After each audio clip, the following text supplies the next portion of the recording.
inside where Malcolm Turnbull will sleep during his Washington visit. Staying at Blair House the night before his inauguration, U.S. President Donald Trump was reportedly unhappy with the accommodations: too hot, bad water pressure, bad bed, according to Fire and Fury, inside the Trump White House by author Michael Wolff. The standard of what is essentially the president's bed and breakfast lodging for foreign dignitaries is now being put to the test by Prime Minister Malcolm Turnbull and his wife Lucy during their whirlwind Washington, D.C. visit. The Turnbulls, and perhaps some members of their high-power traveling troupe, will be based at Blair House, which was built in 1824 and, with more than 120 rooms, is bigger than the White House. Blair House. The Turnbulls will have the use of the Lincoln Room at Blair House, photo, Getty, as well as 18 guest bedrooms and 3 formal dining rooms. It has a hot and cold kitchen overseen by an executive chef and sous chef, a fully equipped beauty salon and exercise room,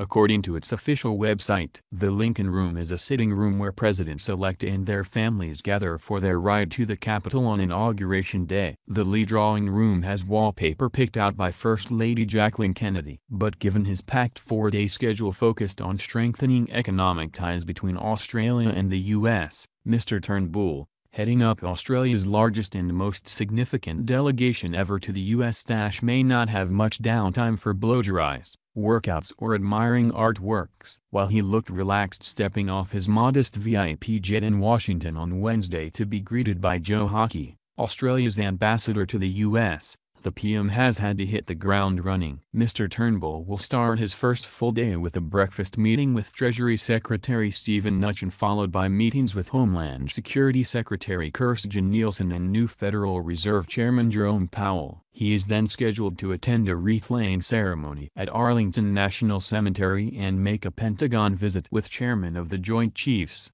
General Joseph Dunford. On Friday, Mr. Turnbull has a joint news conference scheduled with Mr. Trump, where he is likely to be asked by the White House press corps about Australia's gun laws. His relationship with Mr. Trump may also be probed, given the two leaders' 2017 first phone call famously ended with the president having a hissy fit about the Australia-US refugee deal. But this time, in what has been described as the highest recognition by any president since John Howard's 2006 visit, the Turnbulls will receive a ceremonial welcome at the White House. The zenith of the trip will be Mr. Trump and Mr. Turnbull's one-on-one closed-door meeting in the Oval Office, followed by a working lunch at the White House. Meanwhile, First Lady Melania Trump will host a separate lunch for Mrs. Turnbull. The Prime Minister is anticipating a convivial time. "We've got a great," as Greg Norman said, "he's a great friend of both of us. We've got a great relationship," Mr. Turnbull told Sky News. "We get on very well." The National Governors Association conference at the JW Marriott Hotel will see Mr. Turnbull make the keynote speech, flanked by a posse of premiers and chief ministers from NSW,